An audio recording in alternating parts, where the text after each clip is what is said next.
আজকে একটা পীরের আওলাদ এসেছে আপনাদের কাছে, শুনেলেন? আজকে একটা পীরের আওলাদ এসেছে, শুনেলেন? আপনাদের এলাকায় যদি কাউকে সাপে কামড়ায়, বিষাক্ত বিষাক্ত সাপে কামড়ায়, আপনার দেরি করবেন না, পিজিতে নিয়ে যাবেন না, মেডিকেলে নিয়ে যাবেন না, নীলরত্নে নিয়ে যাবেন না, কোনো হসপিটালে নিয়ে যাবেন না। তাকে যত তাড়াতাড়ি পারবেন ফুরফুরা শরীফের জমিনে নিয়ে যাবেন। আমি তোহা আমার সম্মুখে হাজির করবেন, আমি তোহা আমার কাছে নিয়ে আসবেন। আল্লাহর কসম খেয়ে বলছি, আমি তোহা কি করব, একটু থুতু বের করব মুখ দিয়ে, যে জায়গায় কামড়েছে লাগিয়ে দেব, দিবার সঙ্গে সঙ্গে সাপের বিষ সব নিরাময় হয়ে যাবে। এই ভণ্ড তহা সিদ্দিকী বলছে একটা পীরের অলাদ এসছে, নিজেকে পীরের অলাদ বলছে। ডাক্তারের ছেলে ডাক্তার হয় না, ইঞ্জিনিয়ার ছেলে ইঞ্জিনিয়ার হয় না, নবীর ছেলে নবী হয় না, ব্যারিস্টারের ছেলে ব্যারিস্টার হয় না, আর ও পীরের অলাদ, মানে পীরের সন্তান। ও পীরের সন্তান পীর না ভণ্ড না জুচ্চু না চিটিংবাজ, ওর কাজ কর্ম চলাফেরা আচার আচরণ দেখে বলা যাবে যে ও কি, ওর কী ধরনের আমল আছে।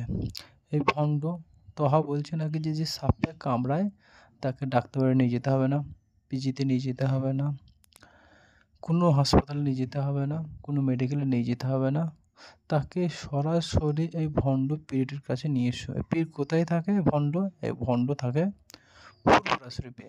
ফুরফুরা শরীফে আনলে উনি কী করবেন? এই ভণ্ড বলছে আমি কিচ্ছু করবো না, আমার মুখের একটু থুতু ওই যেখানে সাপটা কামড়েছে সেখানে লাগিয়ে দেবো, সঙ্গে সঙ্গে বিষটা পানি হয়ে যাবে আর রোগীটা বেঁচে যাবে।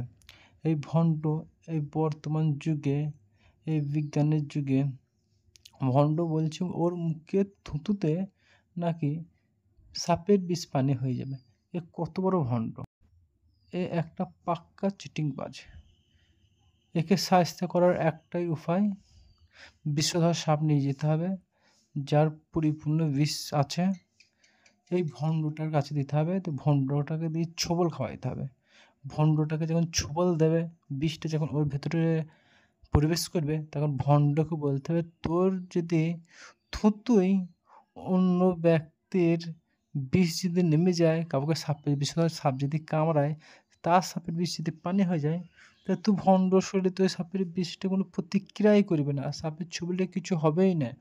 আর যদিও হয়, তোর কাছে তো ঔষধ আছে, তাহলে একটা কাজ কর, তোর থুতু নিয়ে তুই যেখানে ছোবল দিয়েছিস সেখানে তো তোর থুতুটা দে, দিয়ে তোর বিষটা পানি কর। আর না হলে ও যাকে সব থেকে বেশি ভালোবাসে, ওর কোনো ছেলে বা মেয়ে, তাকে নিয়ে আসতে হবে, একটা বিষধর সাপ নিয়ে আসতে হবে, এবং সেখানে ডাক্তারও রাখতে হবে।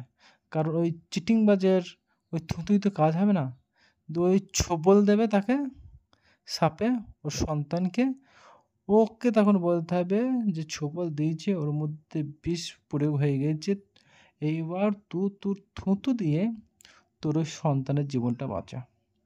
ও থুতুই তো কাজ হবে না, তো চিটিংবাজ ভণ্ড ওইভাবে মানুষকে আকৃষ্ট করে যে আমি দেখো কত বড় পীর, আমার থুতুতেও সাপের বিষ পানি হয়ে যাবে।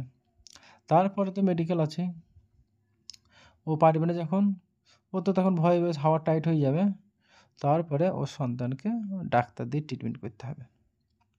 এই ভণ্ডকে এইভাবে উচিত শিক্ষা দিতে হবে। এই ধরনের যত ভণ্ড দেখবেন, তারা এই ধরনের যারা কথা বলবেন তাদেরকে ধরে আনবেন, তার সন্তানদেরকে ধরে আনবেন, দিয়ে বিষাক্ত সাপ ধরে আনবেন, দিয়ে সাপের ছোবল দেওয়া করাবেন। এই ভণ্ডকে বলে তো থুতু দিয়ে তুই সাপের বিষটা পানি কর।